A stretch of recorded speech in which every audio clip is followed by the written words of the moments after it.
Lafim-baovao afaka tanteraka kosa sary tsy vaovao amin'ny mponina eto an-drenivohitra ny trangana Asanjiolahy fanafiana maro samihafa ihany koa dia nisy ny vatan-dehilahy natao hanampy indray izany ireo mpitandron'ny filaminana manatanteraka ny asany amin'izao fotoana izao. Ireto vatan-dehilahy ireto dia nomena fiofanana manokana afe ihany koa izany asa izany. Entina andrindrana ny fandriam-pahalemana eto Antananarivo, mamafisina ny fiara-miasan'ny préfecture de police boriboritany ny polisy ny voamera ny fandriam-pahalemana eo amin'ny fokontany 250.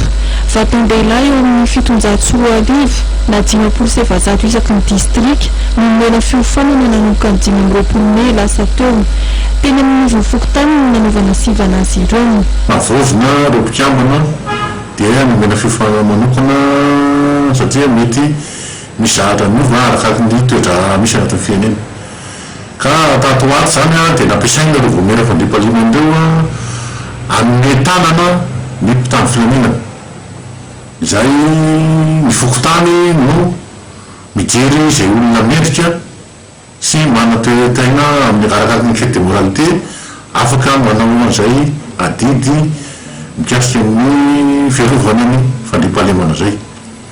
Manao ny polisy valo zany arrondissement ato anatin'ny fahatanana Antananarivo zany no nanao fampifahana azy ireo arakaraka ny zava-misy sy iainanao anatin'ny fokontany. Dia manao tournée zareo na rondy miara-miasa amin'ny polisy nationale. Raha anjey anefa dia misy eo amin'ny 450 par district zany amin'ny district enina zany misy an'izay effectif zay tamin'ny voalohany ka tamin'ny district fahaenina.